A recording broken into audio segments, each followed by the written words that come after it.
Pemirsa risampun pandemi COVID-19 ngelintang, penglimbak pariwisata ring Kabupaten Klungkung, pemekasnya ni Nusa Penida, keuningin dahat nincap.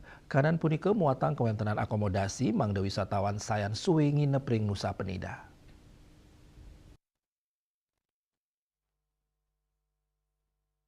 PJ Bupati Klungkung Nyoman Jendrike Ngewedarang kuentenan panglimbakan pariwisata sanedahat becik sampun memargi ngawit warsa kali-tali 3 likur ring Kabupaten Klungkung. Pengrauh pariwisata mancanegara yadin domestik ke Kabupaten Klungkung, pamekasnya ni Nusa Penida kauningin dahat ageng, katanya ni 5 tali kantos pitung tali diri wisatawan erahina.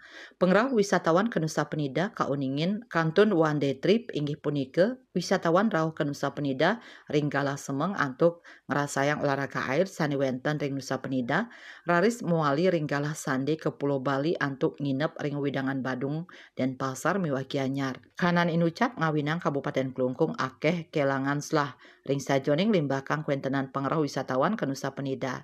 Kuentenan klub malam ring Nusa Penida ke Abtiang Sida mau sana becik, majang panglimbakan pariwisata ring Nusa Penida, sanit taler becik anggen pertumbuhan ekonomi ring Nusa Penida. Pertumbuhan pariwisata yang luar biasa tahun 2024 mulai tahun 2023 dan kedatangan pariwisatawan mancanegara maupun domestik ke Kabupaten Klungkung khususnya ke Nusa Penida tumbuh sangat luar biasa.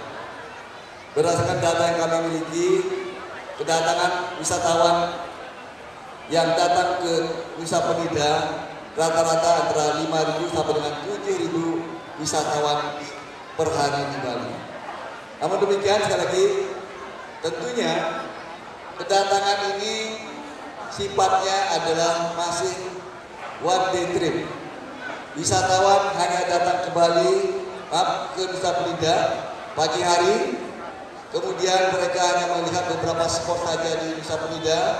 Sore hari jam 3 atau jam 4 mereka kembali ke daratan atau ke Pulau Bali untuk mereka menginap dan menikmati makan malam di Bali, khususnya adalah di Denpasar, Bandung atau Gianyar dan sekitarnya. Saputra Bali TV.